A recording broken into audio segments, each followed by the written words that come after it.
Hi, this is Jennifer from Read It Again. Join me while I read part 1 of The Eagle from the Lighthouse Family series by Cynthia Rylant. Please consider subscribing, and if you enjoy this book, hit the like button and share this video with all your friends. Chapter 1, Fall.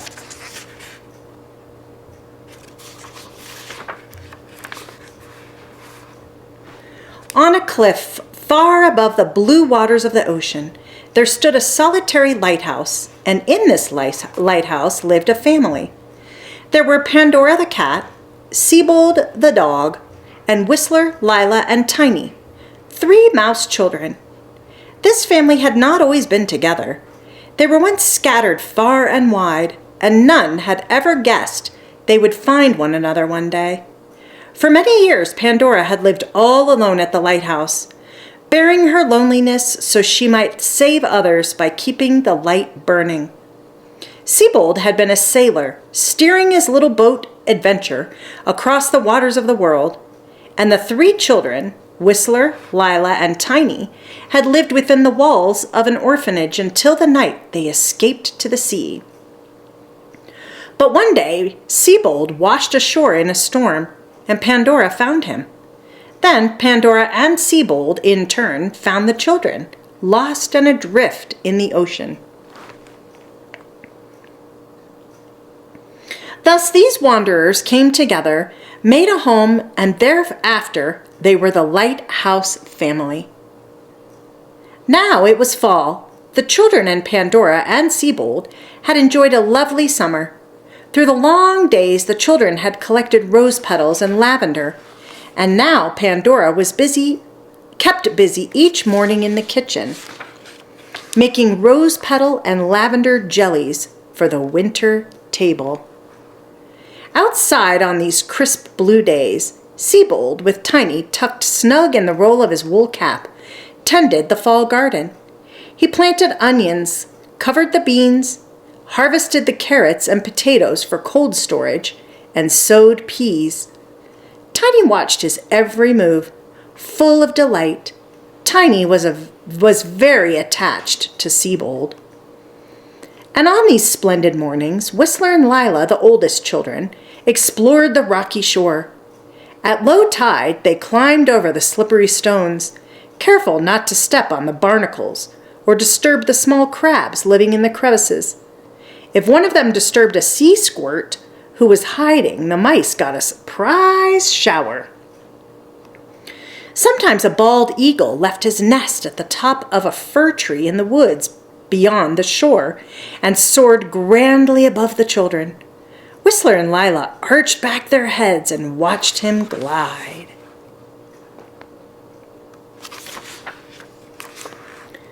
"What do you think his name is?" Whistler asked Lila this morning. "Something impressive, I expect," Lila said, "like him." "Perhaps Higginbottom," said Whistler.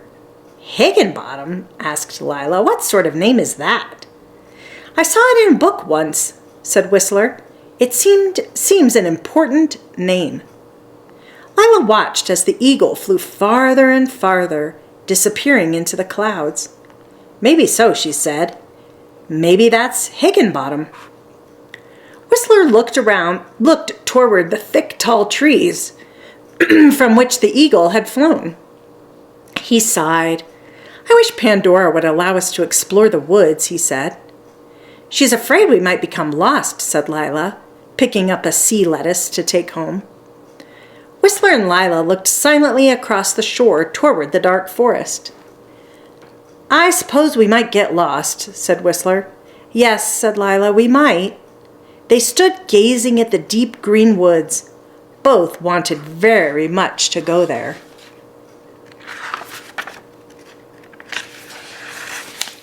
Chapter 2, Away.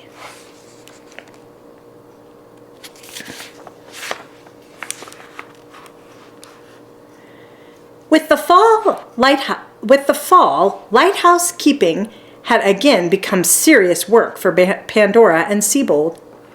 The few summer months of fair weather had allowed them some rest from their duties. But now the rains were coming back. Fog season had begun, and there was always the chance of a storm.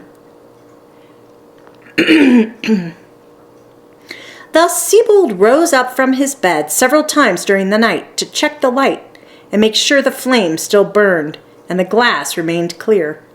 Pandora wound the mechanism that rotated the giant lens each morning and night so that the light beamed out its constant signal. 2 seconds on, 6 seconds eclipse. It had never failed, but Siebold worried about the flame.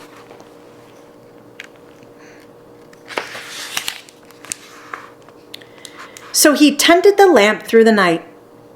Then, just before daybreak, he snuffed out the flame, closed the curtains, and joined the family for breakfast.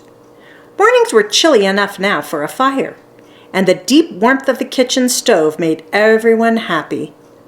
They all sat together at Pandora's table for a porridge of hickory nuts, cherries, and warm maple syrup. Siebold scooped up Tiny and put her in his egg cup as always. It was Tiny's favorite place at the table. Siebold, may we go into the forest? Asked Whistler. Lila looked at Whistler in surprise. She hadn't known he was going to ask this, at least not so directly. Siebold looked toward Pandora and smiled. Pandora worries you will become lost, said Siebold, and so do I. Pandora gravely nodded her head. Well then, Whistler began, how does someone make sure he doesn't get lost? How did you sail the ocean without becoming lost? Siebold offered Tiny a small spoonful of porridge. I had a binacle, said Siebold.